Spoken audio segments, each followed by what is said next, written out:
다 함께 자리에서 일어나서 사도신경으로 우리의 한믿음을 고백하며 1월 첫째 주 신년주일 주일 오브 예배를 삼위일체 하나님께 올려드리겠습니다. 전능하사 천지를 만드신 하나님 아버지를 내가 믿사오며 그 외아들 우리 주 예수 그리스도를 믿사오니 이는 성령으로 잉태하사 동정녀 마리아에게 나시고 본디오 빌라도에게 고난을 받으사 십자가에 못 박혀 죽으시고 장사한 지 사흘 만에 죽은 자 가운데서 다시 살아나시며 하늘에 오르사 전능하신 하나님 우편에 앉아 계시다가 저희로서 산자와 죽은 자를 심판하러 오시리라. 성령을 믿사오며 거룩한 공예와 성도가 서로 교통하는 것과 죄를 사하여 주시는 것과 몸이 다시 사는 것과 영원히 사는 것을 믿사옵나이다. 아멘.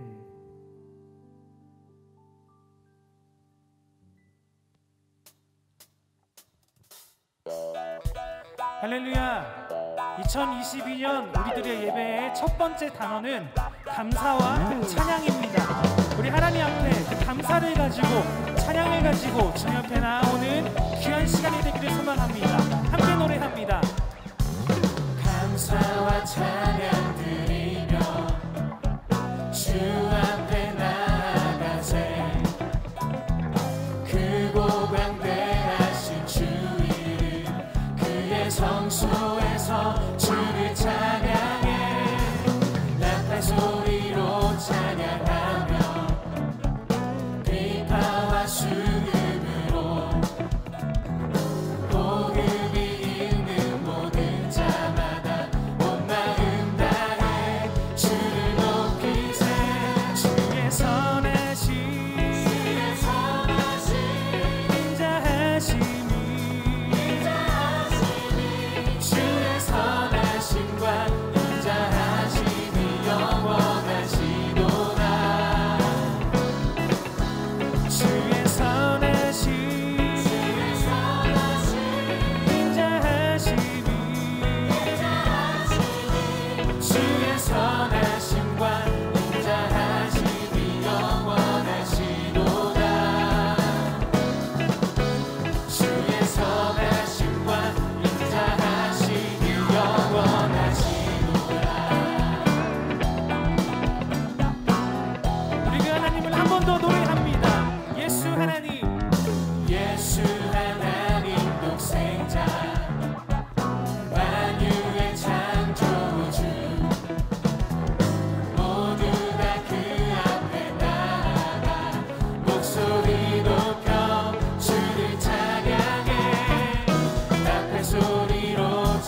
감사 찬양으로 주님 옆에 나옵니다. 할렐루야.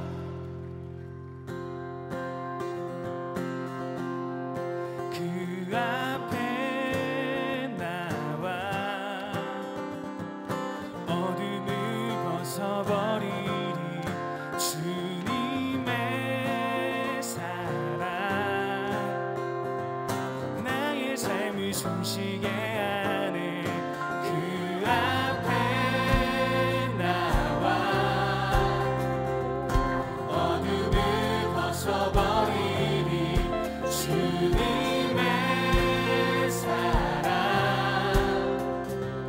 나의 삶을 숨쉬게 하네. 생명의 주 찬양해.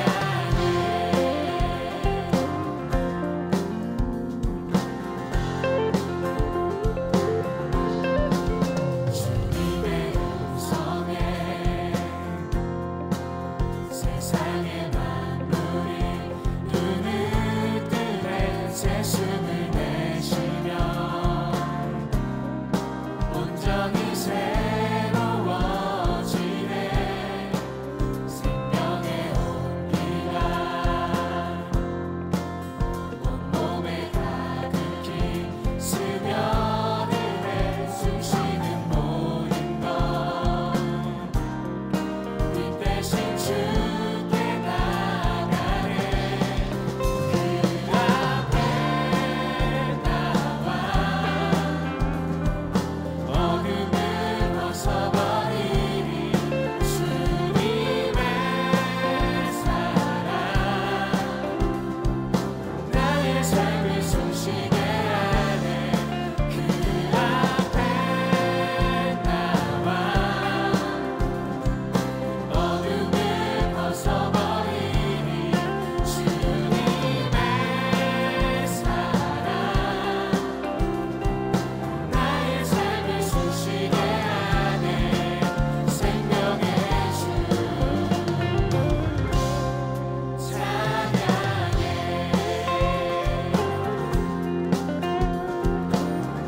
우리 한 번 더 노래합니다. 주님의 음성에 주님의 음성에 세상의 만물이 눈을 뜨네. 새 숨을 내쉬며 온전히 새로워지네. 기적의 멜로디 금없는 맘으로 고치시네. 사랑의 치료자 주 앞에 찬양 드리네. 아멘. 그 앞에 나와 어둠을 벗어버리리 주님의 사랑 나의 삶을 숨쉬게 하네. 그 앞에 나와 어둠을 벗어버리리 주님의 사랑 아멘. 그 사랑이 우리의 삶을 나의 삶을 숨쉬게 그 앞에 나와 어둠을 벗어버리리 주님의 사랑 나의 삶을 숨쉬게 하네. 생명의 주 찬양해.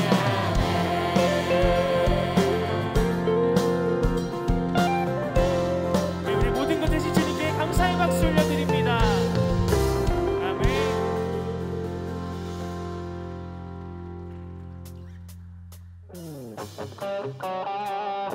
계속해서 우리 주님을 더욱더 기뻐하기를 원합니다. 우리 속에 있는 모든 것들이 주님을 기뻐하며 경배하는 귀한 시간 되기를 원합니다. 할렐루야.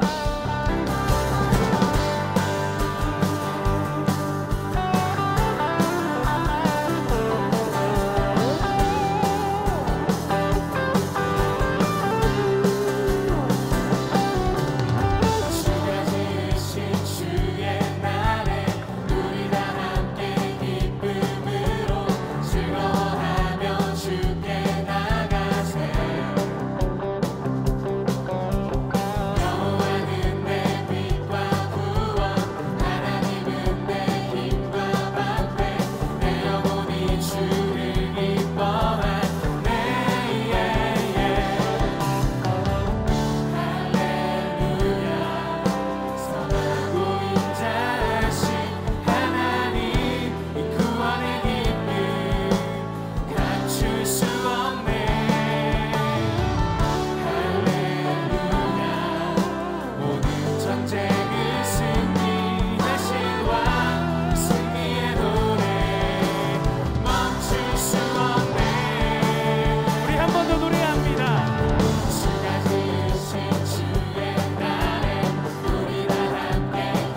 주 안에서 내 영혼 다시 태어나 이전 것은 지나고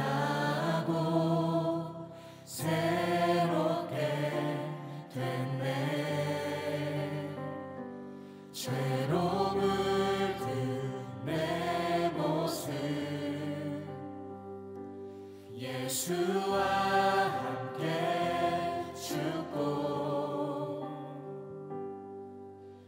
부활 생명 내 안에 새로운 삶이 열렸네.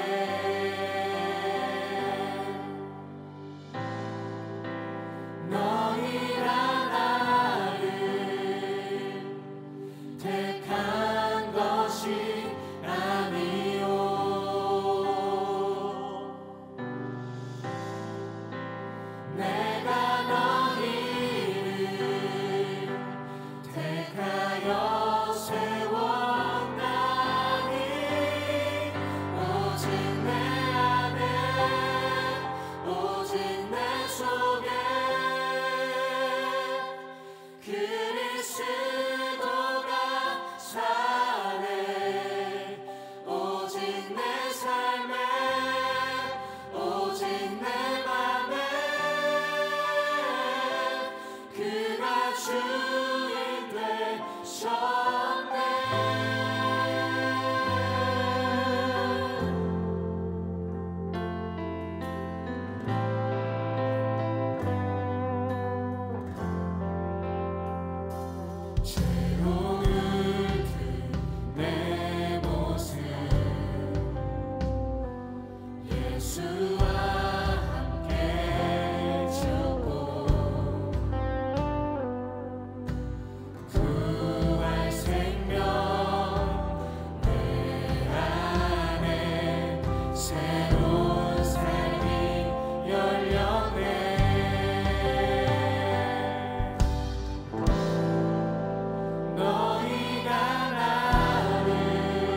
귀한 예배 가운데 다시 한 번 더 오직 내 안에, 오직 내 삶에, 오직 내 맘에 주님만 사시는 귀한 한 해가 될 수 있도록 주님 우리의 삶 가운데 함께하여 주시옵소서. 나는 기도를 가지고 우리 함께 기도하도록 하겠습니다. 함께 기도합니다. 하나님 감사합니다. 우리 사랑하시는 주님의 은혜로 말미암아 주님 오래도 넉넉히 있습니다. 우리 노래 오래도 넉넉히 있습니다. 하나님의 사랑이 우리 안에 있습니다. 우리의 사랑이 곧 주님 안에 있음을 고백합니다. 주님 언제나 그 놀라운 사귐 속에서 살아갈 수 있는 올 한 해가 될 수 있도록 2022년 될 수 있도록 주님의 모든 삶 가운데 함께하여 주시옵소서. 그렇게 우리를 붙잡으시고 주님과 함께 언제나 승리하며 살아갈 수 있는 우리 청년들 모두가 되기를 원합니다. 주님 그렇게 하나 되어 나가는 귀한 시간 가운데 우리가 모든 시간 우리를 아버지로 마음을 드리며 나아가오니 우리의 마음을 주님 정결과 같이 정결하게 하여 주시고 이 시간 우리 주님 보시기에 모든 성전이 되어서 하나님이 사랑하시는 귀한 말씀과 될 수 있는 귀한 청년들 될 수 있도록 우리 내 가운데 주님께서 인도하여 주시옵소서. 아버지의 모든 내 가운데 함께 하시오. 오직 주님만 높여드리며 주님만 사랑하며 주님만 공명을 나아갈 수 있는 귀한 이 시간이 되기를 원합니다. 성령 하나님과 함께서 함께하여 주시오. 그 나만의 기어리들의 예배가 되기를 원합니다. 주님 감사합니다.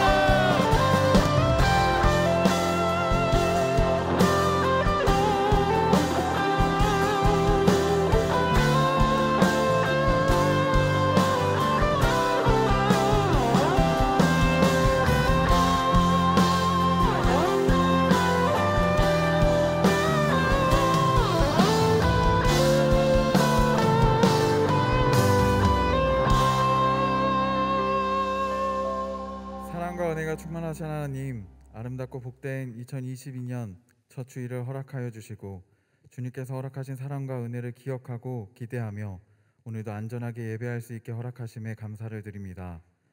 정성을 다해 예배를 올려드릴 때 예수님의 십자가의 은혜를 경험하게 하여 주시고 삶의 자리에서 복음을 전하며 부활의 기쁨을 나누는 통로로 쓰임받을 때 풍성한 주님의 사랑과 은혜와 복을 누리는 자녀가 되게 하여 주시옵소서.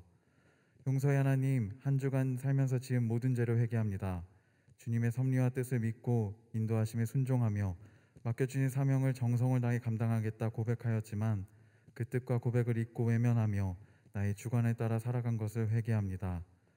광야 같은 삶에서 분투하며 살아가는 우리를 지키시고 치유하시며 인도하시는 우리 하나님, 약하고 어리석은 우리를 용서하여 주시고 예수님의 보혈로 모든 죄를 깨끗하게 씻어주셔 죄에 붙잡혀 사는 죄인이 아닌 주님의 약속과 소망을 붙잡고 살아가며 주님의 다스리심을 경험하고 삶에서 인내와 성숙의 열매를 맺으며 구원의 기쁨을 전하는 복된 자녀로 살아가게 하옵소서. 치유와 회복을 망설이지 않으신 하나님, 질병으로 고통받는 이웃들을 위해 기도합니다. 아픔과 외로움, 소망을 잃어버려 괴로워하고 있는 이웃들의 눈물을 닦아주시고 이들을 치유하기 위해 노력하는 모든 관계자들의 수고를 기억하여 주시옵소서. 절망의 어둠이 뒤덮지 않도록 주님, 우리의 영원한 빛이 되어 주시옵소서. 속히 치유하여 주셔서 어려움과 절망 속에 동행하시고 이끄시는 하나님을 증거하며 하나님의 나라를 세워가는 복된 증인이 되게 하여 주시옵소서. 코로나 장기화로 경제적으로 어려움을 겪고 있는 이웃들과 소외되어가는 이웃들이 있습니다. 우리의 것을 함께 나누고 먼저 찾아가 위로하며 어두운 세상의 빛과 소금의 사명을 감당하는 예수님의 제자로 살아가게 하옵소서. 담임 목사님과 감독님의 영육간을 강건하게 하시고 복음을 전하기 위해 서신 자리마다 넉넉하게 감당하며 주님의 역사하심이 일어나게 하여 주시옵소서. 교회 모든 기관과 부서, 속회, 선교회, 지교회와 선교지가 적극적 신앙과 사랑을 전하며 성실하게 살아갈 때 주님께서 허락하신 풍요를 누리게 하시고 코로나를 넘어 격동이 있는 살아있는 교회가 되게 하시어 광림의 재단을 통해 하나님의 나라가 확장되는 은혜를 경험하게 하여 주시옵소서. 광림교회 청년부를 이끄신 하나님, 예수님을 따라 복음을 전할 수 있는 힘과 능력을 부어주시옵소서. 어려움 속에서도 몸을 일으켜 주님의 마음에 잇대어 살아가는 청년들이 되게 하여 주시옵소서. 주님께서 주신 사랑과 사명을 품고 달려가는 가정, 직장, 세대, 사회, 척박한 곳, 삶의 모든 자리마다 생명과 평화의 씨앗을 뿌리며 살아가는 청년들이 되게 하여 주시옵소서. 이를 통해 회복되고 화합하며 성장하는 역사가 일어나게 하시고 사랑과 진실이 만나고 정의가 평화와 입맞추는 세상, 하나님의 나라를 이루기 위해 땀 흘리는 기쁨을 맛보게 하옵소서. 말씀을 전하시는 목사님에게 주님의 은혜와 성령을 충만하게 부어 주시옵소서. 말씀을 듣는 이들의 마음에 말씀이 잘 심겨지게 하시고 삶의 자리에서 주님께서 순종하며 복음을 전할 때 30배, 60배, 100배 복의 열매를 맺는 역사가 일어나게 하여 주시옵소서. 예배를 위해 정성을 다해 헌신하는 LF 미니스트리 성경봉독위원 스태프와 안내 및 헌금위원 가운데 주님의 크신 은혜를 부어주시고 온라인으로 함께 예배하는 모든 청년들 가운데 동일한 은혜를 부어주시기를 원하며 이 모든 기도 제목들을 이루어 주실 것을 믿으며 우리를 끝까지 사랑하시는 예수 그리스도의 이름으로 기도합니다. 아멘.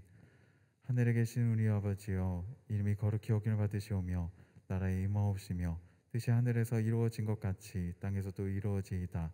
오늘날 우리에게 일용할 양식을 주옵시고 우리가 우리에게 죄 지은 자를 사하여 준 것 같이 우리의 죄를 사하여 주시옵고 우리를 시험에 들게 하지 마옵시고 다만 악에서 구하시옵소서. 대개 나라와 권세와 영광이 아버지께 영원히 있사옵나이다. 아멘. 오늘 우리에게 주신 하나님의 말씀은 사사기 16장 28절에서 31절입니다. 삼손이 여호와께 부르짖어 이르되 주 여호와여 구하옵나니 나를 생각하옵소서. 하나님이여 구하옵나니 이번만 나를 강하게 하사 나의 두 눈을 뺀 블레셋 사람에게 원수를 단번에 갚게 하옵소서 하고 삼손이 집을 버틴 두 기둥 가운데 하나는 왼손으로 하나는 오른손으로 껴 의지하고 삼손이 이르되 블레셋 사람과 함께 죽기를 원하노라 하고 힘을 다하여 몸을 굽히매 그 집이 곧 무너져 그 안에 있는 모든 방백들과 온 백성에게 덮이니 삼손이 죽을 때에 죽인 자가 살았을 때에 죽인 자보다 더욱 많았더라. 그의 형제와 아버지의 온 집이 다 내려가서 그의 시체를 가지고 올라가서 소라와 에스다올 사이 그의 아버지 마노아의 장지에 장사하니라. 삼손이 이스라엘의 사사로 20년 동안 지냈더라. 아멘.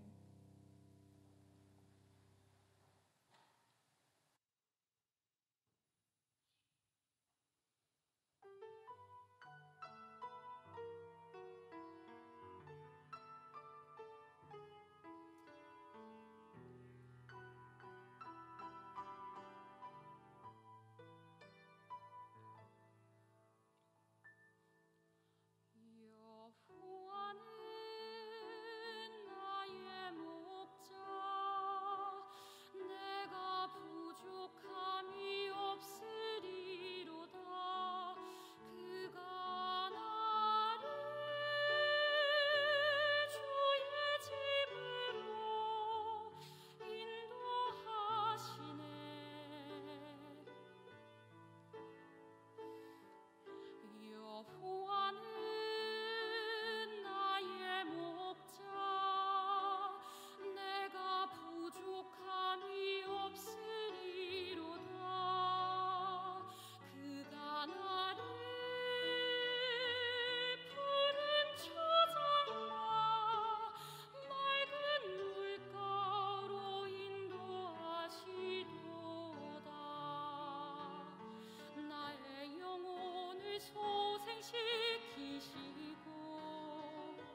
귀한 찬양에 은혜 받으신 줄로 믿습니다. 시편 23편의 고백처럼 우리의 목자 되시는 여호와의 인도하심이 또 저와 여러분 가운데 올 한 해 동안 충만하시기를 다시 한번 주님의 이름으로 축원합니다. 2022년 새해가 밝았습니다. 이민년 새해가 새롭게 시작이 되었는데요. 올해 한 해만큼은 또 앞으로 여러분의 인생에서 하나님의 은혜가 가득한 또 주님의 평강이 충만한 그런 복된 새해와 남은 인생들이 되시기를 주님의 이름으로 축복합니다. 오늘 말씀의 주인공은 삼손입니다. 오늘 삼손의 인생을 통하여서 끝에 서게 되었을 때 절망하지 않고 다시 시작할 수 있는 인생이 되고자 하나님의 말씀을 나누고자 합니다. 사사기 13장을 보게 되면 삼손의 아버지는 마노아였고 결혼을 했지만 구약 성경의 많은 인물들의 스토리에 공통적으로 나오는 것처럼 아이를 낳지 못하는 불임 가정이었습니다. 그러나 어느 날 천사가 삼손의 어머니에게 나타났고 마치 마리아에게 수태고지를 했던 것처럼 당신도 아이를 낳게 될 것이다 라는 것을 알려주게 됩니다. 그리고 이 아이는 이스라엘 백성들을 블레셋의 압제에서부터 구원해낼 사람이 될 것이다 라는 것을 예고해 주게 되죠. 그 당시 이스라엘 백성들을 구원해내는 사람들은 사사시대에는 사사들, 그들이 그 역할을 감당을 했습니다. 그러니까 이제 삼손의 어머니 입장에서는 아이가 없다가 갑자기 아이를 낳게 된 것도 참 축복이었는데 내 아이가 앞으로 이스라엘 민족의 사사가 된다라고 하는 것도 참으로 놀라운 일이었습니다. 사사라고 하는 것을 책사로 연결하시면 안 되겠습니다. 사사는 그 당시에 12부족 연합체의 지도자이기도 했고요, 군사권을 가지고 있는 지휘관이기도 했습니다. 또 백성들에게 문제가 발생하게 되면 재판을 해서 판결을 내리는 재판관이기도 했습니다. 그러니까 이스라엘이 왕정 국가를 이루기 전에 12부족이 연합체 형태로 유지가 되었는데 그 민족을 대표하는 사람이 사사였다라는 겁니다. 하지만 삼손의 인생이라고 하는 것은 그렇게 아름답지는 못했습니다. 우리 나이입니다. 저는 아닐 수 있겠네요. 여러분들 나이인데요, 20대쯤에 삼손이 사사로 부르심을 받았다라고 봅니다. 그리고 40대 초반에 블레셋에서 목숨을 잃었다라고 추정을 하고 있습니다.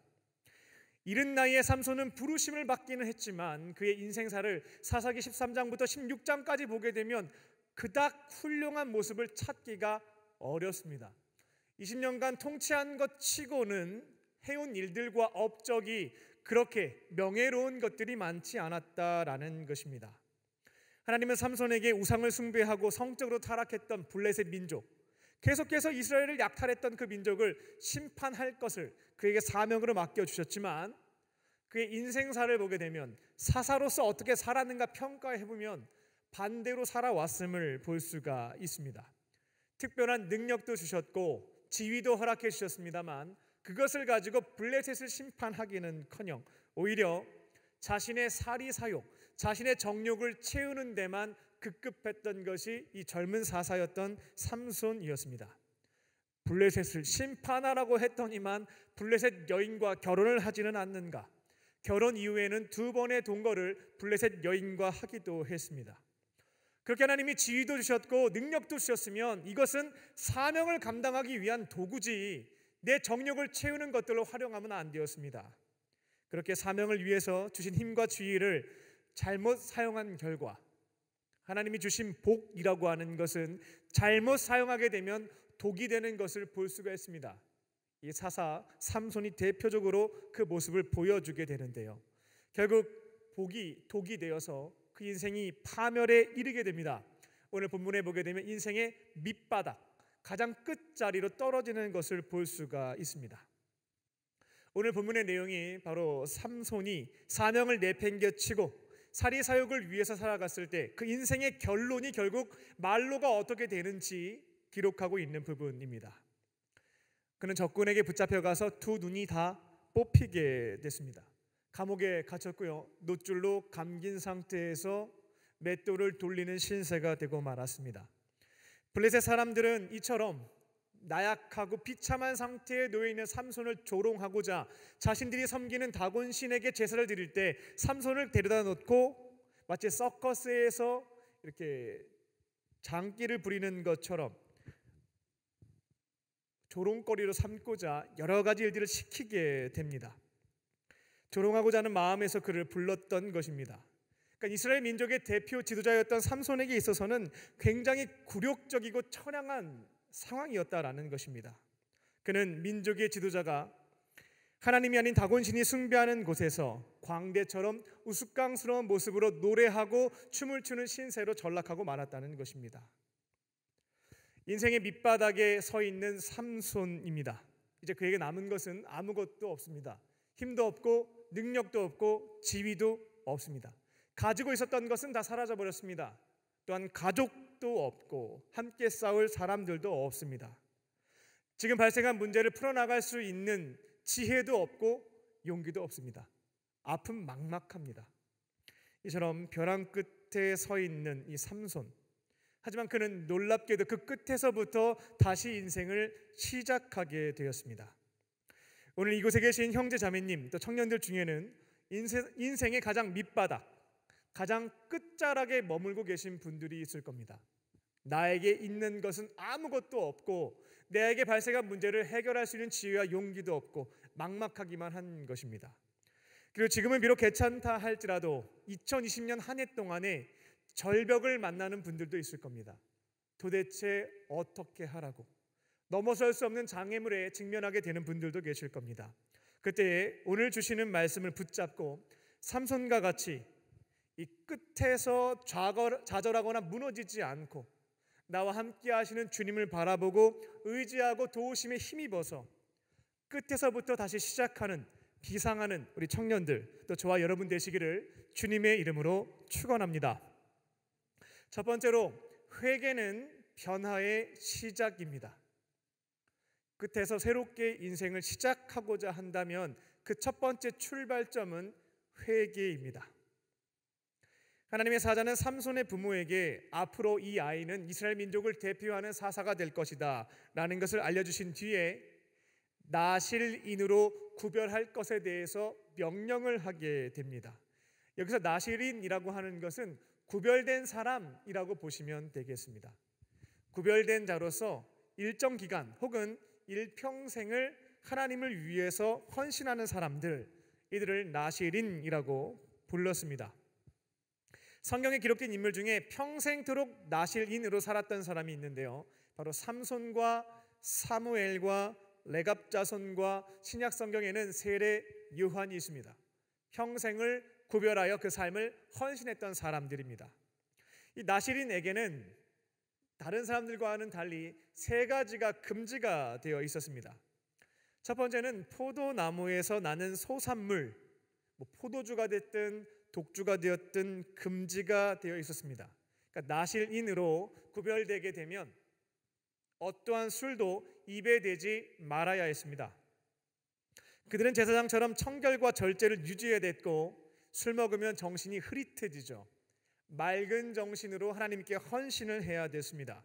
그리고 육체적으로 또 쾌락을 멀리하고 술을 먹다 보면 나에게 즐거움을 주는 유혹거리들, 쾌락거리들을 찾게 되는데요, 이것을 금지한 상태에서 나의 기쁨은 오직 하나님밖에 없습니다.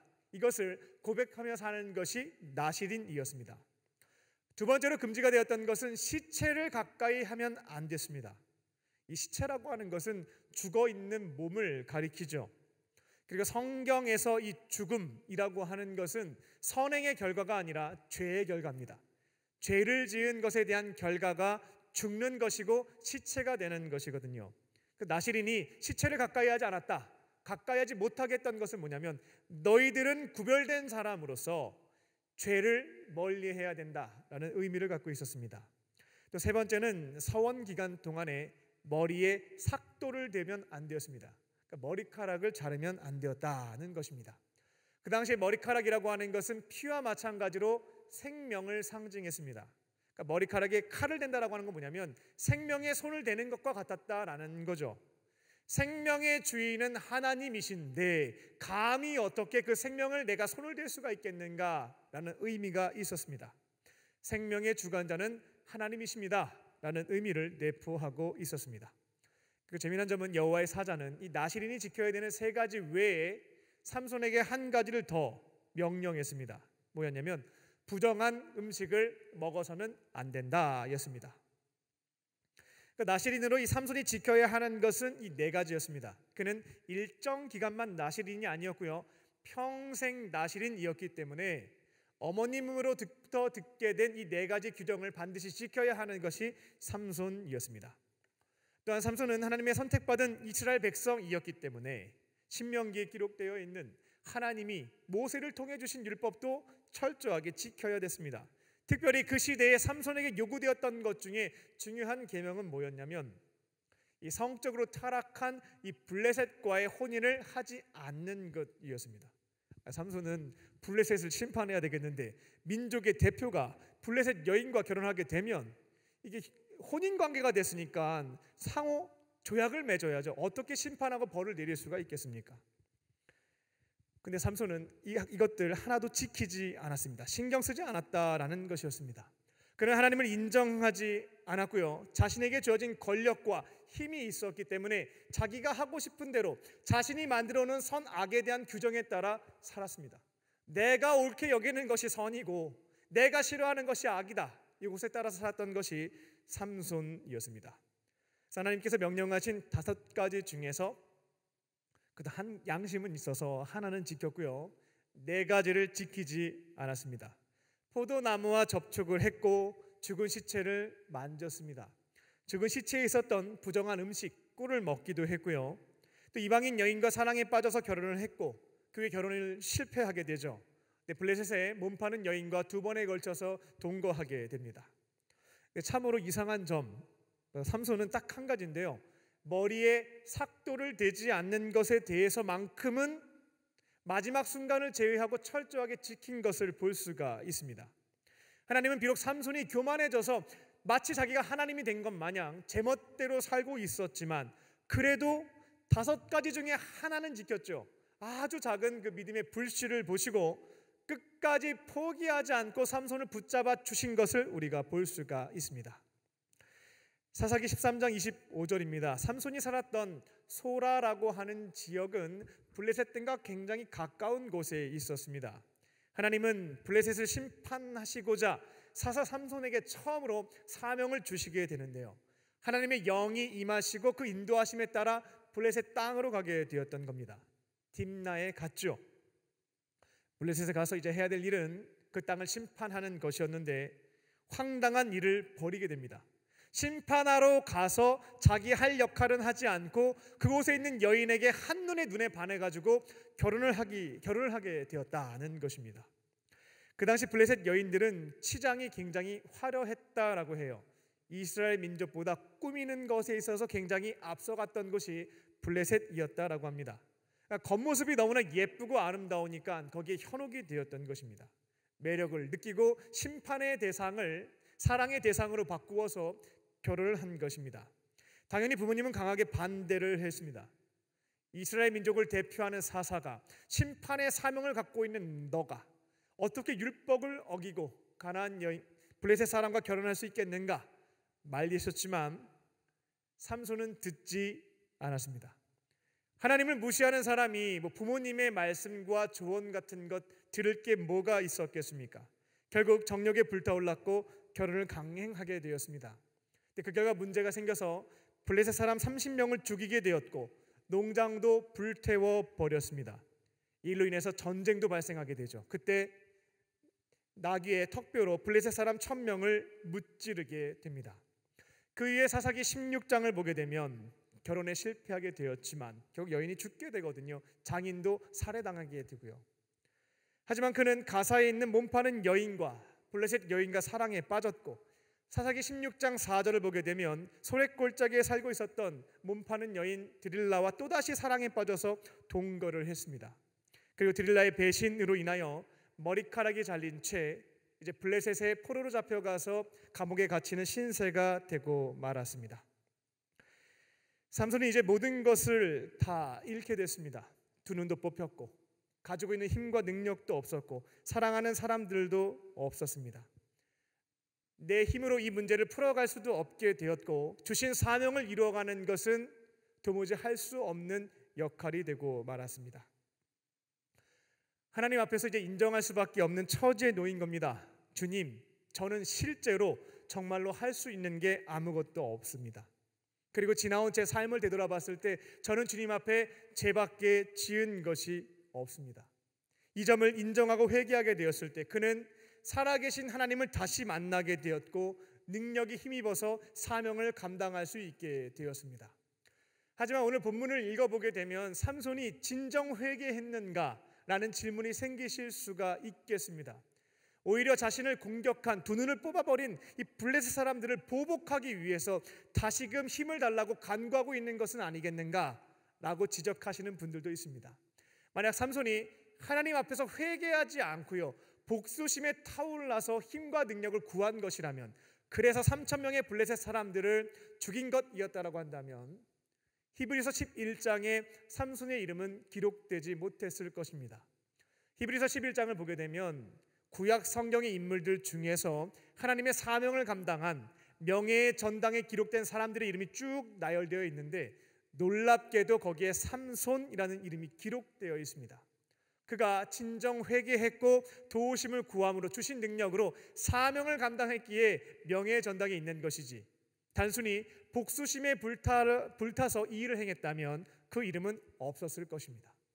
삼손은 인생의 끝에서 자신의 죄를 회개했고 주의 도우심에 힘입어서 사명을 감당할 수가 있었습니다. 오늘은 2022년 1월 첫 번째 주일입니다. 여러분은 인생에 있어서 가장 높은 곳에 서 계십니까? 아니면 가장 낮은 곳에 서 계십니까?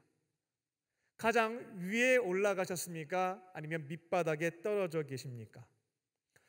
2021년을 되돌아보면 계획한 대로 잘 된 분도 계실 것이고 계획한 것대로 하나도 되지 않은 분들도 계실 겁니다. 하는 일이 모두 다 실패의 연속이었던 겁니다. 그런데 더 큰 문제는 뭐냐면 지나간 시간은 어쩔 수 없다 할지라도 오늘 다시금 힘을 내어서 걸어가면 될 텐데 지금 힘도 없습니다. 의욕도 생기지가 않고 기대도 없고 소망도 없습니다. 마치 삼손이 다곤 신전에서 제사 드리는 수많은 사람들 앞에서 무기력하게 서 있었던 것처럼, 그들의 조롱거리가 됐던 것처럼 많은 이들이 나를 보며 조롱하고 있는 것 같은 그런 기분이 들지는 않습니까? 지금 내가 하는 일이라고 하는 것은 삼손이 두 눈을 피 뽑힌 채 그냥 맷돌을 돌렸던 것처럼 생계를 위해서 주어진 맷돌 돌리는 것, 그것밖에 없는, 두 눈이 뽑혀서 아무것도 보이지 않았던 삼손처럼 내 미래가 보이지 않는 그런 처지에 계신 분은 없습니까? 이처럼 인생의 끝자리에 서 있게 되었을 때 새로운 삶으로 비상하고자 한다면 그 첫 번째 시작점이 되는 것은 바로 회개입니다. 구조적인 문제가 있을 수 있고 타인의 공격으로 인해서 내가 어려움을 겪을 수도 있겠습니다. 하지만 이것은 나의 밖에 있는 문제로서 하나님께 맡겨드리시고 내가 할 수 있는 범위, 바로 회개부터 시작하는 것이 비상할 수 있는 첫 번째 발걸음에 해당되겠습니다. 하나님을 주인으로 삼지 않고 내가 마치 주인이 된 것 마냥 제멋대로 살지는 않았는가? 혹은 삼손과 같이 주어진 율법 말씀들 지키지 않은 것들은 없었는지 점검해 보는 것입니다.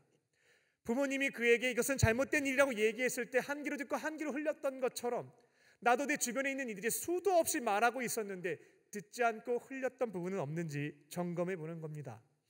하나님이 나에게 주신 은사와 열정과 재능과 물질과 지위들이 있을 겁니다. 이것을 가지고 사명을 위한 도구로 활용했는지 아니면 나의 사욕, 나의 정욕을 채우기 위한 것들로 헛되게 활용하진 않았는지를 돌아보는 겁니다.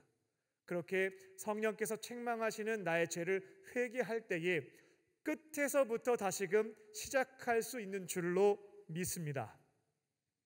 근데 이곳에 계신 분들 중에는 이러한 질문이 있을 겁니다. 목사님, 저는 예배 때마다 교회 나올 때마다 회개하는 사람입니다. 오늘 전도사님이 대표 기도하실 때 회개 기도했는데 저도 같은 마음으로 회개했습니다. 그런데 제 삶은 끝에서부터 비상하지 않고 그 자리에 머물러 있습니다. 제 삶은 변화되지가 않습니다. 그리고 회개는 하기는 하는데 정말로 내 죄가 사함을 받았는지 자유함을 얻었는지에 대해서도 확신이 없습니다. 불안할 뿐입니다. 도대체 왜 그런 걸까요? 삼손은 회개했을 때 비상할 수가 있었는데 왜 우리에게는 회개 기도를 함에도 불구하고 비상함을 경험할 수가 없을까? 여러 가지 원인이 있겠습니다만 가장 대표적인 것은 뭐냐면 형식적으로 회개할 때 이와 같은 문제가 발생할 수가 있습니다. 많은 분들이 이렇게 회개 기도를 합니다. 하나님, 알고 지은 죄, 모르고 지은 죄 용서해 주세요. 예수님의 보혈로 깨끗하게 씻어 주세요. 이렇게 회개 기도를 합니다. 매번. 그러다 보니까 이게 진짜 회개한 게 맞는지, 이렇게 기도하면 알고 지은 죄, 모르고 지은 죄 진짜 다 용서해 주시는 건지 확신이 잘 생기지가 않는 겁니다. 그러니까 회개 기도를 해도 내 안에 자유함은 없고 불안감이 남아있는 것이죠. 변화도 없는 거고요. 그래서 여러분들이 이 형식적인 회개 기도를 바꾸시려면, 진짜 회개함으로 비상하시고자 한다면 이제부터는 이렇게 기도를 해보시면 좋겠습니다. 기도의 자리에서 회개할 때요, 이렇게 형식적인 멘트를 주문처럼 외우는 것으로 넘기시지 말고요, 성령님께 물어보세요. 제가 회개해야 할 죄가 있습니까? 라고 질문을 던져보는 겁니다. 그리고 부탁드리는 것은 조금만 기다려 주시기 바랍니다. 우리가 성미가 좀 급한 게 있죠. 즉각적으로 뭔가 생각나게 하시는 게 없거나 보여주시는 게 없으면 에이, 나한테 무슨 응답이야 라고 생각하면서 기도를 마무리 짓는 분들이 계신데요, 질문을 던지고 좀 기다려 보세요. 그러면 생각나게 하시는 죄도 있고요, 보여주시는 장면도 있습니다. 없으면 없는 대로 넘어가셔도 괜찮습니다. 근데 삶의 자리에서 마치 삼손의 부모님이 말씀하셨던 것처럼 내 주변에 있는 사람들을 통해서 나의 죄를 알게 하실 때도 있고요, 말씀과 기도와 성경을 통해서도, 환경을 통해서도 알려주실 때가 있습니다. 그렇게 지금 성령께서 책망하시는 그 죄를 찾고 그것을 회개할 때에 비상도 있고 삶의 변화도 있다라는 것입니다. 여러분들이 회개 기도할 때요, 주의사항인데요, 우울해하지 마시고 기뻐하셨으면 좋겠습니다. 회개 기도하는 그 시간이 정말 마음이 아프고 속상하고 하나님 앞에 애통하는 마음이 있는 것은 맞습니다. 근데 그걸로만 머무시는 분들이 있다는 거죠. 우리가 병원에 가서 진찰을 받았는데 내 병을 찾게 된 겁니다. 한편 슬플 수가 있겠죠. 내가 왜 이런 병에 걸렸을까? 하지만 한편으로는 기쁜 마음도 있는 겁니다. 질병을 찾아서 다행이다. 이제 이거 고치게 되면 나을 수 있겠구나. 회개할 때도 마찬가지인 겁니다. 하나님께서 나를 책망하셨어. 나는 버려질 거야. 나는 망했어. 이렇게 연결하지 마시고요, 하나님께서 나의 질병을 고쳐주시고자 알려주신 겁니다. 그러면 기뻐하는 마음으로 그 죄를 회개하고 건강해지시면 되겠다라는 겁니다. 저희가 회개할 때 또 이런 문제도 있습니다.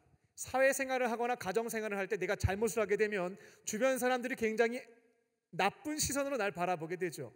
고쳐 행하는 내 모습도 격려하기보다는 낙인을 찢고 주홍 글씨를 새긴 다음에 수떡수떡거리는 것들도 있습니다. 그러다 보니까 회개하는 그 기간 동안 하나님께서 쌍심지를 키시고 나를 징계하실 거다, 나를 미워하실 거다, 이런 오해들을 하게 되는데요, 하나님은 지난주에도 말씀드렸다시피 무한대의 사랑을 가지고 우주에 여러분 하나밖에 없는 것처럼 사랑해 주시는 분입니다. 딸바보 아빠가 내 딸이 뭔가 문제가 생겼을 때 옆에서 응원해주고 도와주면서 같이 고쳐가는 것을 생각하셔야 되겠어요. 회개할 때는 그처럼 기뻐하는 마음과 사랑하는 아빠 되신 하나님과 고쳐간다는 기대감을 가지고 회개해 가는 것이다 라는 겁니다. 2022년이 새롭게 시작이 되었습니다. 끝에 서 있는 분들이 다시금 도약하기를 원하신다면, 비상을 원하신다면 회개부터 출발하셔야 되겠습니다. 다만 회개를 형식적으로 주문 외우듯이 하지 마시고요, 성령님께서 지금 오늘 이 순간 나에게 책망하시는 것을 묻고 그것을 기뻐하는 마음으로, 기대하는 마음으로 고쳐가시면 되겠습니다. 그렇게 죄사함을 받으시고 끝에서부터 다시금 걸어가는, 다시금 시작하는 저와 여러분 되시기를 주님의 이름으로 축원합니다. 두 번째로, 사리 사욕을 내려놓고 사명을 바라봅니다. 끝에서 다시금 일어서시고자 한다면 내 정욕, 내 사욕, 이걸 내려놓고요, 나에게 주신 사명을 기억하고 걸어가셔야겠습니다. 하나님께서 삼손에게 주신 사명이라고 하는 것은 블레셋을 심판하고 이스라엘 민족을 구원하는 것이었죠.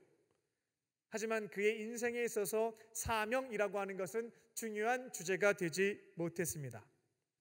그는 하나님께서 사명을 감당하라고 나에게 여러 가지 능력들을 주신 거거든요. 그게 이제 은사인데요. 이것을 사명을 위한 도구로 활용하지 않았고 자신의 사리사욕을 채우고 개인적인 복수를 위해서 그것을 활용한 것을 볼 수가 있겠습니다. 자신의 정욕을 채우기 위해서 딥나의 여인과 결혼을 하였고 블레셋에 몸파는 여인들과 2번에 걸쳐 동거를 했습니다. 그렇게 자신에게 주어진 사명을 내팽개쳤고 자신의 정욕에 따라 살아갔던 것이 삼손의 인생이었습니다. 그리고 그 삶의 결론이 오늘 성경에 기록되어 있죠. 모든 것을 다 잃게 되는 인생의 밑바닥으로 떨어진 것을 확인해 볼 수가 있겠습니다. 하지만 그는 인생의 가장 밑자락에 떨어지게 되었을 때 자신의 죄를 주님 앞에 회개하게 되었고 나에게 주어진 사명을 다시 한번 기억하게 되었습니다.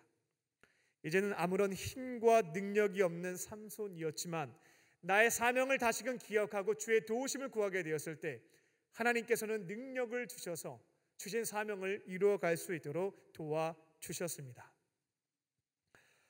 2022년 새해가 밝았습니다. 저와 여러분은 하나님의 구원받은 백성으로서 하나님께서 보내신 세 곳의 사역지로 파송을 받았습니다. 그리고 그곳에서 남들이 할 수 없는 저와 여러분만이 할 수 있는 사명을 위해서 살아가는 것이 2022년 우리가 걸어가야 하는 발걸음에 해당됩니다. 저와 여러분에게 공통적으로 하나님께서 허락하신 사역지는 어딘가 하냐면 가정과 교회와 일터입니다. 아직 일터가 없는 분들은 학교에 해당되겠죠. 그렇다면 이 가정과 교회와 일터 세 곳의 사역지에서 구원받은 백성들이 감당해야 하는 사명, 남들이 할 수 없는 나만이 할 수 있는 사명이란 무엇일까? 제가 기도하면서 이것을 좀 잘 정리할 수 있도록 지혜를 달라고 간구했거든요. 사명이라고 하는 것을 다양한 측면에서 설명할 수가 있는데 이것을 뭔가 좀 다 이렇게 종합할 수 있는, 이것을 내 인생의 목적, 사명으로 붙잡으면 빈 곳이 없는, 정리할 수 있도록 간구를 했는데 감사하게도 4가지로 정리를 해주셨습니다. 말씀을 전해보겠습니다. 우리에게 주어진 사명이라고 하는 것은 첫 번째는 섬김입니다. 하나님께서 가정과 교회와 일터로 우리를 보내신 첫 번째 이유는 섬김을 실천하라는 것이죠. 그곳에서 함께 살고 있는 사람들, 가까이에 있는 사람들에게 하나님 주신 마음으로 사랑을 실천하는 것, 섬기는 것, 이게 바로 우리에게 주어진 첫 번째 사명, 우리가 살아가는 이유에 해당되겠다라는 겁니다. 우리 아버지와 어머니를 사랑하는 마음으로 섬길 수 있는 사람은 누구일까요? 가만히 생각해 보시면 쉽게 답을 내리실 수 있겠습니다. 나밖에 없습니다. 나 외에는 없습니다. 이런 것들이 남들이 할 수 없는, 나만이 할 수 있는 사명인 것이죠. 배우자를 사랑할 수 있는 사람 누구일까요? 옆집 사람, 교회 사람. 근데 만약 그들이 동성이 아니라 이성이다라고 한다면 큰일 납니다. 배우자를 가장 잘 섬기고 사랑할 수 있는 사람은 가장 가까이에 있는 배우자입니다. 학교와 직장에서도 치열한 경쟁으로 인하여 누군가를 섬기고 배려한다라고 하는 것은 어리석은 일처럼 치부되고 있죠. 하지만 하나님의 사랑이라고는 찾아볼 수 없는 그곳에서 의원이 필요해서 목말라 하는 사람들이 있습니다. 근데 그들에게 하나님의 사랑을 전할 수 있는 사람은 결국 누구냐면 저와 여러분이라는 것입니다. 우리에게 주어진 두 번째 사명이라고 하는 것은 영혼 구원과 제자 삼기입니다. 하나님이 저와 여러분을 가정, 교회, 일터에 왜 보냈을까? 두 번째 이유는 영혼들을 건져내어 살리라고, 또 그들 역시 하나님을 사랑하고 사람을 사랑하며 살아가는 주님의 제자로 살아가도록 만들라고 보내셨다라는 것입니다. 그래서 저도 가정과 교회에서 사람들 만나면 그들이 구원받을 수 있도록 기도하고 기회 주실 때면 복음 전파하고 하나님 사랑과 이웃 사랑하는 것을 본을 보이는 것을 통해서 전수하고 영혼 구원과 제자 삼는 사명, 이것을 붙잡고 실천하고 있습니다. 세 번째 사명은 하나님 나라 만드는 것입니다. 우리 가정을 하나님께서 통치하시는 하나님의 나라로 만드는 거죠. 교회와 일터와 학교도 마찬가지입니다. 우리 집의 주인은 돈을 벌어오는 아버지도 아니고 가정 살림을 하시는 어머니도 아니고 금쪽 같은 내 자녀도 아닙니다. 우리 가정의 주인은 하나님이신 거죠.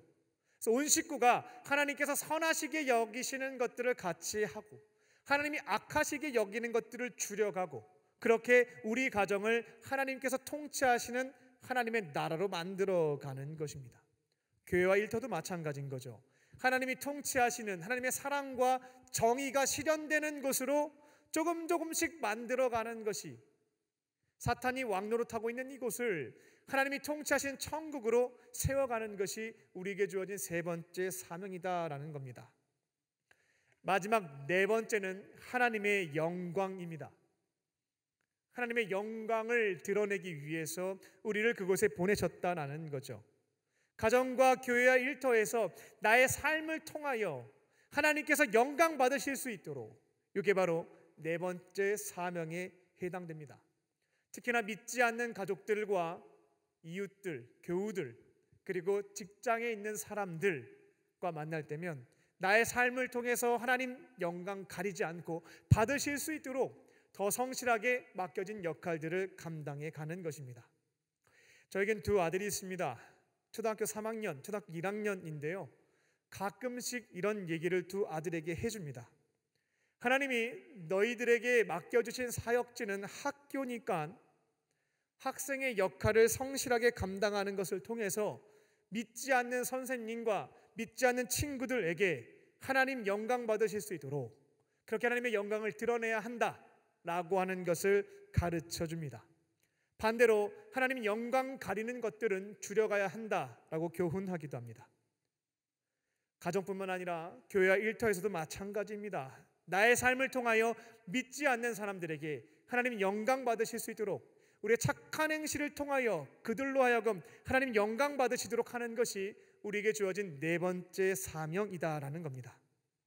기도해 보니까 그리스도인들이 세 곳의 사역지에서 감당해야 되는 사명이 네 개로 딱 정리가 되었습니다. 섬김, 영혼 구원과 제자 삼기, 하나님 나라 만들기, 그리고 하나님의 영광. 이것이 바로 우리에게 사명에 해당되는 것이고 인생의 목적에 해당되기도 합니다. 내가 살아가는 이유, 내 숨이 붙어있는 이유, 이 네 가지 사명과 목적들을 지켜가면서 이것을 이루기 위한 목표를 세부적으로 여러분들이 세워나가는 것이죠. 도우신가 구하고 감당하기 시작할 때에 하나님의 일하심도 경험할 수 있고 사명도 이루어갈 수가 있는 것입니다. 인생의 끝에 서 있는 분들 계실 겁니다. 다른 거 복잡하게 고민하지 마시고요. 나에게 주어진 이 네 가지 사명을 다시 한번 기억하면서 지금 내 자리에서 가정과 교회와 일터와 학교에서 무엇부터 시작해야 될지 목표를 하나부터 세우고 성령과 함께 시작해 보시기 바랍니다. 그렇게 사명을 감당하심으로 인생의 끝에서 다시금 비상하는 저와 여러분 되시기를 주님의 이름으로 축원합니다. 끝으로 날마다 성령님과 동행하며 살아갑니다. 사명 감당하시려면 혼자서는 못합니다. 이건 작년 한 해 동안 충분히 경험하셨을 거라 생각합니다. 내주하시는 성령님과 동행하기 시작할 때에 친밀한 교제가 열릴 때에 이 사명을 이루어드리는 것이 우리의 삶에서 가능하다는 것입니다. 삼손은 사명을 감당하려고 했던 것은 아니었지만 그가 초인적인 힘을 발휘해서 블레셋과의 전투에서 승리하고 심판을 할 수 있었던 것은 성령께서 임재하셨을 때 가능했던 일이었습니다. 태어날 때부터 뼈가 굵고 많은 트레이닝을 통해서 힘을 키웠던 것이 아니고요. 하나님의 영이 임하실 때 삼손은 초인적인 능력을 발휘해서 블레셋의 심판이라고 하는 사명을 이루어갈 수가 있었다는 것이죠. 삼손이 17대 1의 싸움에서 이겼다라고 한다면 자기 힘으로 싸웠다라고 볼 수도 있겠습니다. 하지만 성경을 보게 되면 삼손은 30대 1, 1000대 1의 싸움에서 이긴 사람입니다. 인간의 능력으로는 불가능한 것이죠. 하나님의 영이 임하실 때 이와 같은 초인적인 힘을 발휘해서 주의 사명을 감당할 수가 있었다는 거죠. 그리고 삼손은 오늘 말씀의 마지막에 있는 것처럼 20년이라고 하는 긴 세월을 사사로 통치를 했는데요, 그가 사명을 감당한 것은 몇 개의 사건밖에 되지가 않습니다. 그때에도 자신이 갖고 있는 힘과 지혜로 한 것이 아니라 성령이 임하실 때 가끔 한 3번 정도 사명을 감당한 것을 볼 수가 있겠습니다. 그래서 저와 여러분들도 이 맡겨진 사명을 이루어가는 삶을 살고자 한다면, 인생 끝에서부터 다시금 도약하기를 원하신다면 하나님의 영이 임하시는 것, 내주하시는 성령님의 도우심을 구하고 능력을 힘입을 때 이 모든 것들이 가능해진다라고 하는 것을 기억하실 줄로 믿습니다. 천만다행인 것은 구약 시대에는 특정 시대의 특정 사람에게 특정 기간만 임재하시는 것을 볼 수가 있습니다. 그러니까 성령께서 내주하시지 않았고요, 가끔 임재하셨다라는 겁니다. 그런데 예수님의 부활 승천 이후에는 성령의 임재가 아니라 내주하시는 성령님을 우리가 내 안에 모시고 함께 살아갈 수 있는 새로운 길이 열렸다는 것이죠. 저희가 이제 구약시대에 살지 않고 신약시대에 살고 있기 때문에 예수님을 나의 구원자, 주님으로 영접한 사람들, 내주하시는 성령님과 함께 살아가실 수 있겠다라는 겁니다. 근데 어떤 분들은 내가 열심히 성경을 읽고 열심히 말씀을 듣고 기도를 하고 신앙생활을 열심히 하면 성령님이 나에게 오시겠지? 라는 오해와 착각들을 하시는데요, 예수님을 구주로 영접한 사람들에게는 남성이든 여성이든 노인이든 아이든 주인이든 종이든 관계없이 요엘 선지자가 예언했던 것처럼 내주하시는 성령님의 은총 가운데 살아가실 수가 있겠습니다. 예수님은 시간과 공간에 제약이 있었지만 성령님은 그게 없습니다. 모든 믿는 사람들과 함께 동행하며 살아가실 수가 있겠다라는 거죠. 그래서 저와 여러분은 내주하시는 성령님과 동행하면서 살아갈 수 있는 사람들인 거예요. 문제는 뭐냐면 성령이 내 안에 안 계신 게 문제가 아니라 내주하시는 그분과 교제가 끊어졌다라고 하는 것이 문제입니다. 혹은 내 안에 계신 성령님과 친밀한 교제를 나누며 주시는 능력을 힘입는 방법을 모른다. 이게 바로 문제에 해당되는 겁니다. 저도 성령에 대한 믿음이 부족했고 기대감이 없었던 때가 있었습니다. 그때에는 은총의 수단이었던 이 성경과 이 기도 생활이라고 하는 것을 성령과 무관하게 저 혼자서 지켜갔던 때가 있었습니다. 그냥 성경을 역사책 읽듯이, 자기계발서 읽듯이, 도덕경 읽듯이 좋은 교훈을 찾고자 읽었던 것이죠. 혼자 읽다가 좋은 내용이 있으면 밑줄을 치고 그 다음에 책상에 적어놓은 다음에 지켜가려고 노력해보고 하나님과는 무관하게 성경을 읽고 지내왔던 시간들이 있었습니다. 기도할 때도 마찬가지입니다. 내 안에 계신 성령님과 교제를 하거나 대화를 나누는 것은 아니고요, 내가 바라고 원하는 것을 일방적으로 독백하고 기도를 마쳤던 때가 있었습니다. 성령 없이 나 혼자서 유교식 불교식으로 신앙생활을 유지하다 보니까요, 내 안에 기쁨도 없고 주시는 능력도 없고 사명이라고 하는 것은 짐이 되어서 몇 번 하다가 관두는, 그리고 죄책감과 죄의식에 시달려가는 인생을 살았다라는 것입니다. 근데 가만히 보니까 내 안에 성령께서 내주하고 계시고 이 말씀과 기도 생활을 통해서 그분과 교제할 수 있다라고 하는 것을 배우게 됐고 살아가는 사람을 목격하게 됐고 따라가다 보니까 저도 경험할 수 있게 되었습니다. 그러다 보니 성령께서 주시는 능력을 가지고 도우심에 힘입어 사명을 이루어가는 삶을 조금씩 실천할 수가 있었던 것입니다. 여러분들도 마찬가지입니다. 내주하시는 성령님과 충분히 교제하실 수가 있습니다. 오늘 이 시간 이 자리에서도 마찬가지입니다. 하나님께서는 믿는 사람들에게 성령님과 교제할 수 있도록 대표적으로 은총의 수단들을 주셨는데 두 가지만 소개를 합니다. 먼저는 이 성경이 바로 성령님과 교제할 수 있는 좋은 은총의 수단에 해당됩니다. 여러분들에게 권면을 드리는 것은 뭐냐면 앞으로 성경을 읽으실 때 혼자 읽으면서 교훈 찾고 실천하는 것에 머물지 마시고요, 내 안에 계신 성령님께 질문을 꼭 한번 던져보세요. 오늘 저에게 주시는 말씀은 무엇입니까? 질문이 굉장히 중요해요. 기대하는 마음으로 질문을 던지시고 성령과 함께 읽어가는 겁니다. 그러면 내가 생각하지 않았던 말씀을 주목하게 하시고 때로는 감동을 주실 때도 있습니다. 어떤 날은 아무것도 주시는 게 없을 때도 있습니다. 한 장, 두 장, 세 장 있지만 주목하게 하시는 말씀이 없어요. 그때는 넘어가시면 되겠습니다.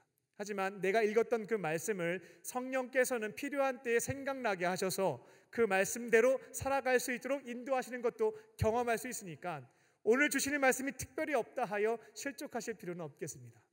질문을 던지면서 주목하게 하시는 그 말씀을 가지고 묵상을 해나가는 거죠. 이 말씀을 왜 주셨습니까? 이 말씀을 어떻게 적용하면 되겠습니까? 질문을 던지고 기다리십시오. 주시는 생각들, 마음들이 있는데요, 이때 주의사항은 펜을 들고 주시는 마음과 생각이 있으면 꼭 기록을 하시기 바랍니다. 성경에 있는 내용은 아니고 제가 경험적인 측면에서 조언을 드리는데요, 말씀을 묵상하면서 기록해 두지 않으면 마치 꿈을 꿨던 것처럼 시간이 지나면 아무것도 기억이 안 날 때가 많습니다. 그래서 성령님과 함께 말씀을 읽어가실 때 질문을 던지시고 주시는 말씀들이 있다면 꼭 메모를 해두세요. 메모하면서 묵상을 해나가는 겁니다. 그러면 오늘 나에게 주시는 말씀과 이 말씀을 내가 어떻게 구체적으로 적용해야 되는지 지혜를 주시는 것을 경험할 수가 있어요. 나중에 기록한 것을 토대로 해서 책상에 앉아서 동일한 문제에 대해서 내가 어떻게 판단하고 결정하면 좋을까 혼자 생각해 보십시오. 차이점이 있다라고 하는 것을 보시게 될 겁니다. 성령님께서 나에게 이런 말씀을 주셨고 지혜를 주셨구나. 그대로 순종해 갈 때에 성령께서 일하시고 모든 것들을 다 준비해 주심으로 문제가 풀어지는 것도 경험하실 수가 있겠습니다. 기도 생활할 때도 마찬가지예요. 아까 전에 기도할 때 막 혼자 기도하다가 제가 마지막 1분 정도 주의 음성을 들어봅시다 라고 말씀을 드렸는데요, 기도는 독백이 아니라 대화입니다. 대화라고 하는 것은 쌍방의 말이 있어야 되는 것이 대화에 해당되는 겁니다. 기도하실 때에도 질문을 잘 하시면 되겠어요. 모든 것을 결정짓고 통보하시지 말고요, 나의 개인의 간구와 중보의 제목들을 다 모든 것들을 결정해 놓고 하나님께 일방적으로 강요하는 수단으로 기도를 사용하지 마시고 문제에 대한 분석과 결론을 질문하는 것을 통해서 같이 함께 하십시오. 주의사항은 공책과 연필을 꼭 가지고 하십시오. 나에게 발생한 문제를 주님 이렇게 해주세요 결론 내리지 말고 주님 이 문제 어떻게 하면 좋겠습니까? 질문을 던져보세요. 주시는 생각과 마음이 있습니다. 없을 때는 아직 때가 아닌가 보다 라는 생각으로 기다리시면서 계속 기도하시면 되겠습니다. 질문을 던지세요. 하루든 이틀이든 열흘이든 한 달이든. 그러면 성령님께서 좋은 때에 그것에 해당되는 말씀을 주실 때도 있고 사람을 통해 알려주실 때도 있고 기도의 자리에서 말씀을 생각나게 하심으로 깨닫게 하실 때도 있습니다. 잘 적어두시고 그럼 이거 어떻게 적용하면 좋을까요? 또 묻게 되면 지혜도 허락해 주십니다. 메모해 놓은 것을 토대로 해서 나중에 또 한번 확인해 보세요. 나에게 발생된 문제, 나는 이렇게 결론이 났으면 좋았다라고 생각했는데 성령님이 주신 말씀이 다른 거죠. 그 주신 말씀대로 해봤더니만 이것보다 더 좋은 결과가 오는 것을 경험하게 되는 거죠. 이렇게 내주하시는 성령님과 말씀과 기도로 교제하기 시작할 때에 기쁨이 있고 주시는 능력이 있기에 또 사명도 감당할 수가 있습니다. 하루를 시작할 때, 퇴근해서 집에 들어갈 때, 직장에 출근할 때 꼭 물어보세요. 주님, 오늘 제가 감당해야 될 사명이 있습니까? 질문하시면 주시는 마음과 생각들이 있습니다. 그러면 주님, 저는 이거는 못합니다. 솔직하게 얘기하시고요. 다만 능력 주시면 할 수 있겠습니다. 간구하신 다음에 주시는 능력으로 순종해 보시면 내가 그 자리에서 사명을 이루어감을, 성령께서 내주하시고 능력 주심을, 내 삶에서 일하심을 경험할 수가 있는 겁니다. 그때 끝에서부터 새로운 삶으로의 시작이 성령과 함께 우리의 삶에 시작될 줄로 믿습니다. 말씀을 맺겠습니다. 2022년 새해가 밝았습니다. 형식적인 회개의 기도는 이제 그만하시고요. 기도의 자리에서 꼭 물어보세요. 저는 날마다 기도의 자리에서 묻습니다. 기도는 개인의 간구와 타인의 중보로만 이루어져 있지 않습니다. 찬양, 감사, 회개, 간구, 중보 5가지로 기도를 할 수가 있겠는데요. 회개할 때면 물어보세요. 주님, 회개해야 될 죄가 있습니까? 그리고 알려주시는 것부터 회개하시면 되겠습니다. 가정과 교회 일터에서 4가지 사명에 대해서 말씀을 드렸습니다. 인생의 목적과도 같습니다. 이것을 기억하시고요, 성령께서 말씀하시는 것들이 있다면 도우심을 구하고 순종하실 줄로 믿습니다. 그렇게 성령과 함께 동행하심으로 주신 사명을 이루어가며 인생 제2막을 열어가는 저와 여러분 되시기를 주님의 이름으로 축원합니다. 기도하겠습니다. 살아계신 하나님, 2022년 새해가 새롭게 시작되었습니다. 지나간 시간들 성령과 함께 회개하며 잘못된 것들 고쳐갈 수 있게 하여 주시고, 또 모든 죄에서부터 자유함을 얻게 하여 주시고, 이제는 주신 사명을 위하여 성령과 함께 동행하며 감당할 수 있는 복된 한 해가 되게 하여 주시옵소서. 지금 내 인생의 밑바닥 끝에 머물고 있다 할지라도 나와 함께 하시는 주님과 동행한다면 다시 비상할 수 있음을 믿으며 주의 도우심에 힘입어서 힘차게 한 해를 열어갈 수 있는 우리 모두가 되게 하여 주시옵소서. 성령께서 함께 하시고 인도하실 것을 믿사오며 살아계신 예수님의 이름으로 기도합니다. 아멘. 오늘 주신 말씀을 생각하며 지금 이 자리에서 함께 찬양하시겠습니다.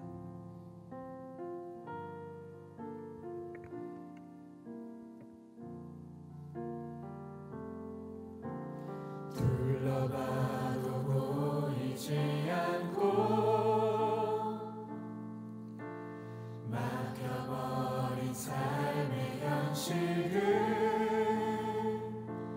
가슴 속에 시린 눈물과 두려움에 지쳐버린 내 삶, 아픔 속에 서 있는 내게 안타까워 손 내미시네.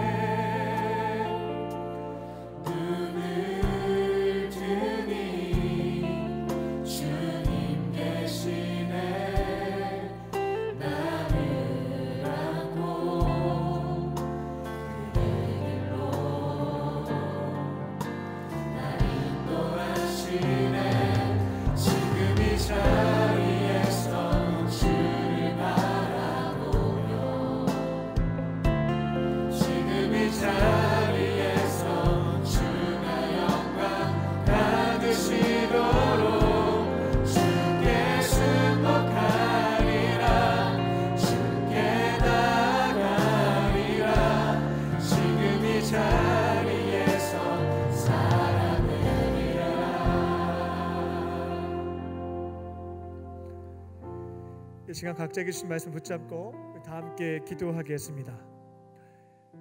한 1분 정도 하나님이 나에게 주시는 음성을 들어보도록 하겠습니다.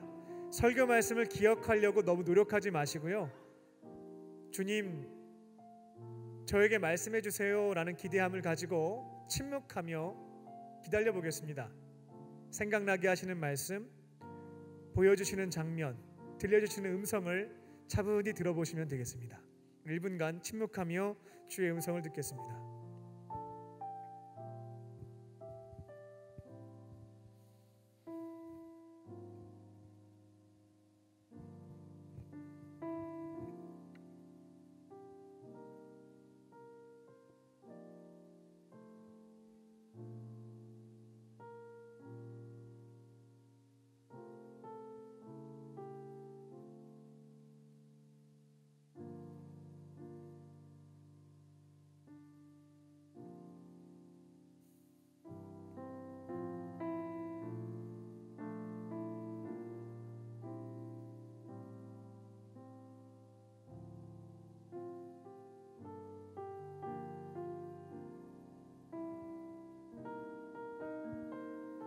이제 각자에게 주신 말씀을 붙잡고 기도하겠습니다. 아직 주의 음성을 듣는 것이 어려운 분들이 계시다면 오늘 설교 말씀을 들을 때 이것 붙잡고 한번 실천해 봐야 되겠다, 결심한 것을 가지고 기도하시면 되겠습니다.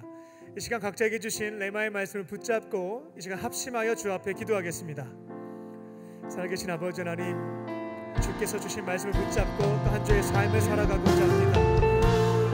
하나님께서 책망하시는 부분들이 있었습니다. 하나님 그 점을 가지고 이제는 하나님께서 원하시는 것들을 전하면서 그렇게 실천하면서 살아가는 삶이 되기를 원합니다.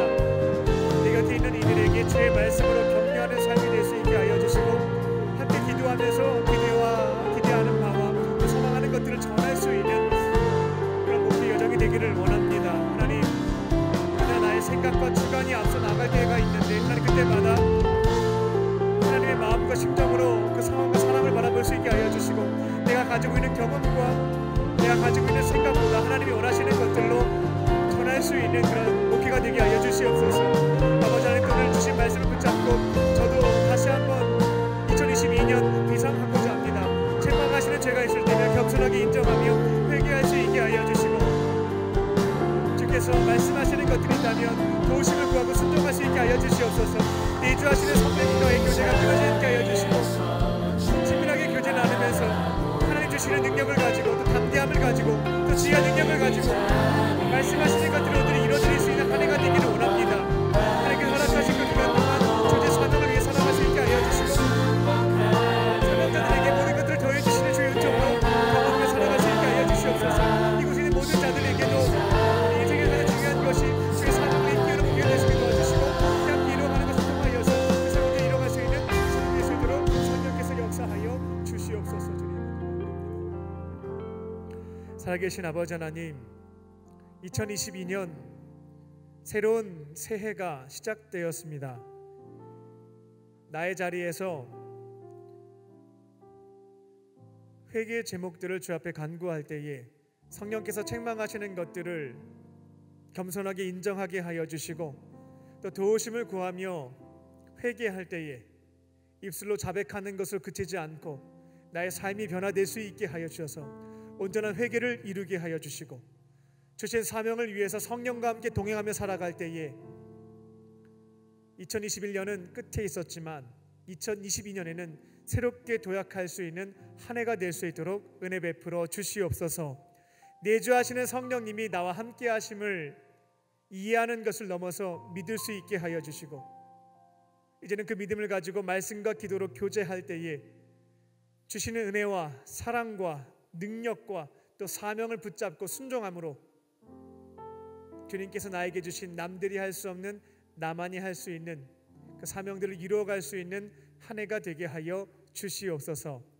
성령께서 함께 하시고 인도하실 것을 믿사오며 살아계신 예수님의 이름으로 기도하옵나이다. 아멘.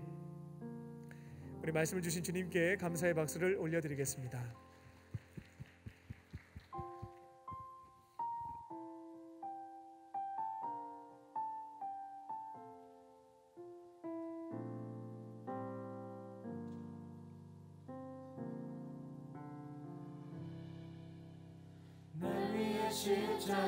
십자가에서 깨뜨리신 사랑, 오늘도 그 사랑 안에 나 거합니다.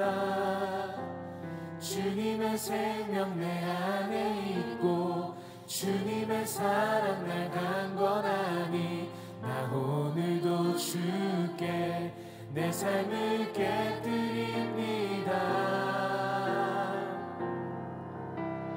오 주여 내 삶을 깨뜨립니다. 주 머리 위에 붓습니다. 내 모든 삶과 생명을 주님 얻으소서.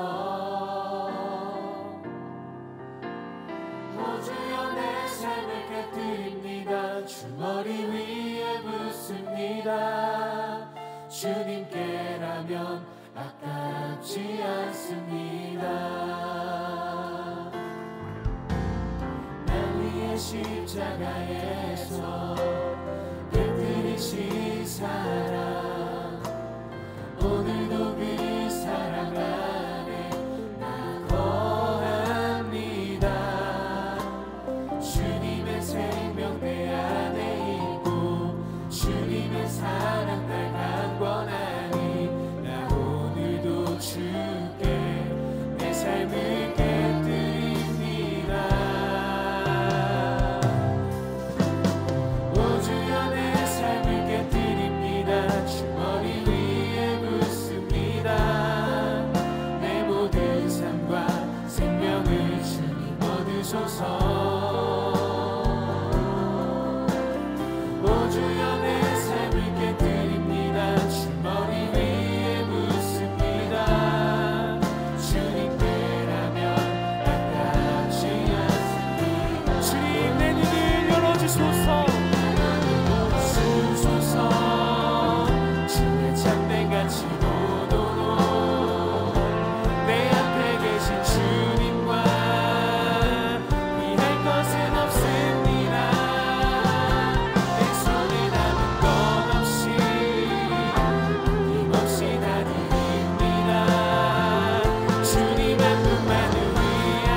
살아계신 하나님, 이 시간 삼위일체 하나님께서 베풀어 주신 생명과 구원, 동행과 영생의 은혜에 감사하며 우리에게 있는 향유 옥합과 오병이어를 주 앞에 드립니다. 주님 기쁘게 받아주시고 하나님의 나라와 그 영광을 위하여 사용하여 주시옵소서. 예물을 드린 손길을 기억하여 주사 경제적으로 어려움 당하지 않게 하여 주시고 하나님과 어려운 이웃을 섬기는 또 이 땅 가운데 주님 나라를 세워가는 일들에 쓰임받는 축복의 통로가 되게 하여 주시옵소서. 예물을 드리지 못한 일도 있습니다. 그들의 마음을 위로하여 주시고 하나님께서 기뻐하시는 삶을 통하여 기쁨의 예물을 드리게 하여 주시옵소서. 이 시간 몸과 또 마음과 영혼의 병이 든 지체들을 위해서 중보합니다. 은과 금은 내게 없으나 내게 있는 것 내게 주노니 곧 나사렛 예수의 이름으로 모든 질병은 떠나갈지어다. 떠나갈지어다. 이 시간 성령께서 피 묻은 손으로 친히 안수하여 주셔서 모든 질병에서부터 치유받게 하여 주시고 이제는 영육 간의 강건함을 되찾도록 성령께서 역사하여 주시옵소서. 몸과 마음과 영혼의 강건함을 되찾고 주께서 맡겨주신 사명을 위하여 달려나아갈 수 있도록 은혜 베풀어 주시옵소서. 이제 주신 말씀을 붙잡고 세상으로 나아갑니다. 2022년 내주하시는 성령님과 함께 동행하며 사명 감당하는 복된 한 해가 될 수 있도록 성령께서 함께 하시고 인도하여 주시옵소서. 그렇게 하실 줄 믿고 감사드리오며 예수님의 이름으로 기도합니다. 아멘.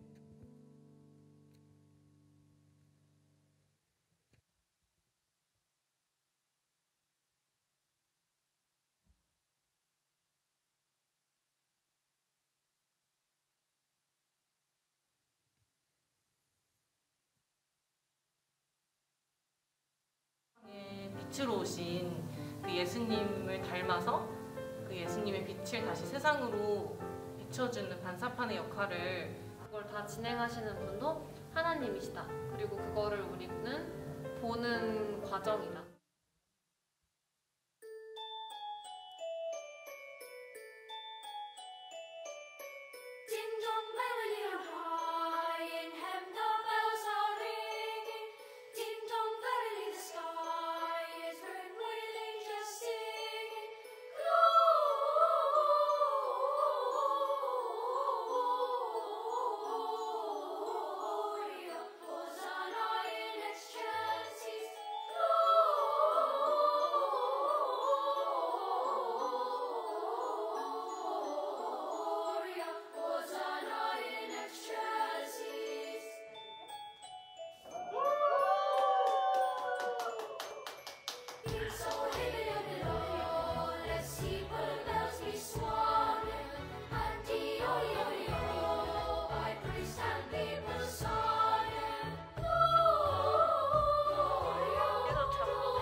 네, 코로나 기간에도 우리 달레트 팀이 선교하고자 또 많은 것들을 준비했는데요. 조금 있다가 이건 광고를 통해서 부연 설명을 드리겠습니다. 우리 청년부의 새로운 전도사님이 부임하셨습니다. 우리 청년 육교구를 담당하실 우리 서리라 전도사님이십니다. 우리 인사하실 때 크게 박수로 환영해 주시기 바랍니다.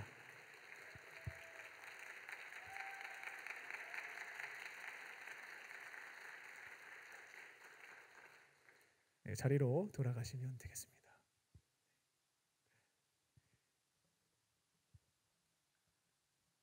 네, 2022년 표어를 말씀드리겠습니다. 생명적 신앙으로 미래를 준비하는 교회입니다. 에스겔서 37장 1절부터 6절까지인데요. 여기에 보시면 표어가 있습니다. 네, 2022년 광림교회는 생명적 신앙으로 미래를 준비하는 일들을 해나가게 됩니다. 포스트 코로나 시대에 교회 회복을 넘어서 부흥하는 그런 한 해가 되기 위하여 총력을 기울입니다. 청년부도 이 표에 맞추어서요, 회복하는 것을 넘어서 부흥하기 위하여 교회의 본질을 지켜가며 교회 안에 있는 작은 교회인 이 속회가 회복하고 부흥하는 일들에 좀 총력을 기울여 보려고 합니다. 함께 기도해 주시고요. 모든 교회와 또 세상 사람들은 청년 선교는 끝이 났다라고 평가하고 있습니다. 하지만 성령님께서 역사하신다면 여전히 청년 선교가 가능할 수 있다, 청년부가 부흥할 수 있다라고 하는 것을 증명해 보일 수 있는 우리 LFC 공동체가 되시기 바랍니다. 광림 장학생을 선발합니다. 1월 2일부터 1월 23일까지 지원해 주시면 되겠습니다. 교회 홈페이지에 자세한 내용이 있기 때문에 그 내용을 보시고 그 절차에 따라서 신청을 해주시면 되겠습니다. 우리 달레트 팀에서 달맞이꽃 찻잔 세트를 판매합니다. 오늘과 6일 목요일, 9일 주일까지 판매를 합니다. 직접 달맞이꽃 찻잔 세트도 만들었고요, 공책도 만들었다라고 합니다. 다음 주 주일까지 판매를 하니까요, 우리 청년들도 같이 함께 참여하시는 것을 통해서 또 어려운 이웃을 돕는 일들에 동참해 주시기 바랍니다. 판매 수익금은 태아복지재단과 연결하여 한부모 가정, 미혼모 가정을 섬기는 일에 사용된다라고 합니다. 함께 참여하셔서 새해 첫 시작을 어려운 이웃을 돕는 전도와 선교하는 일에 동참하는 우리 청년들 되시기 바랍니다. 예배 안내팀에서 팀원을 모집합니다. 이번에 팀복도 새로 맞추었습니다. 온전한 주일 오후 예배를 하나님께 드리기 위하여 자리 안내와 또 주보도 전달하고 또 헌금 위원, 또 다양한 모습으로 봉사하고 있습니다. 헌신하기를 원하시는 분들은 충분히 기도하시고 부르심이 있다라고 한다면 신청해 주시기 바랍니다. 다른 광고는 주보를 참고해 주시기 바랍니다. 오늘 교회에 새로 나오신 새 가족이 있습니다. 호명하시면 자리에서 일어나 주시기 바랍니다. 우리 송영진 형제님, 그리고 오늘 특별히 우리 새내기들이 많이 왔는데요, 청년부 새내기들도 자리에서 일어나 주시면 우리 충심으로 환영하도록 하겠습니다.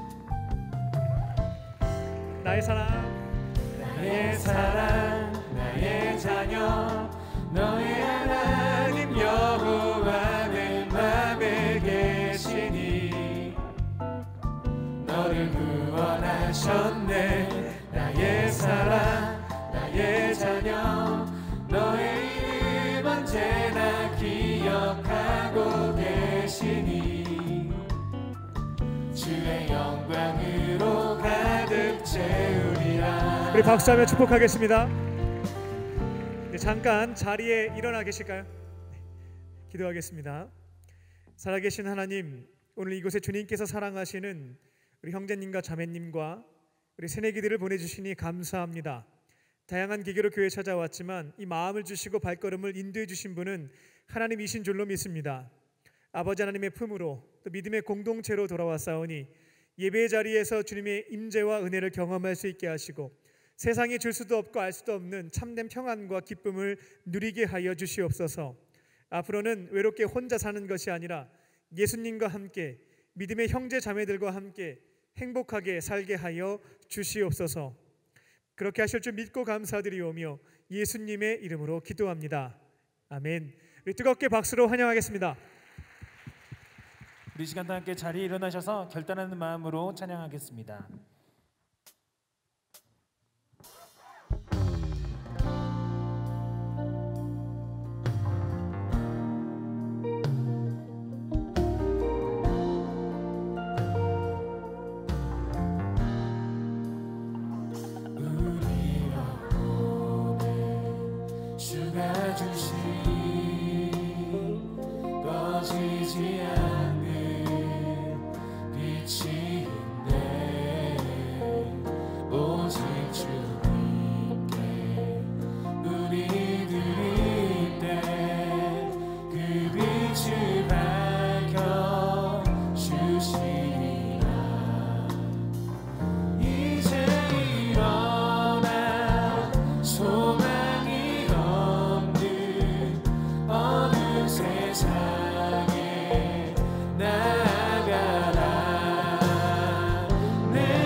이제는 우리 주 예수 그리스도의 은혜와 아버지 하나님의 크신 사랑하심과 성령님의 함께하심이 끝에서 다시 시작하기를 원하는 모든 광림의 권속들과 청년들 위에 지금부터 영원토록 함께하시기를 간절히 축원하옵나이다. 아멘.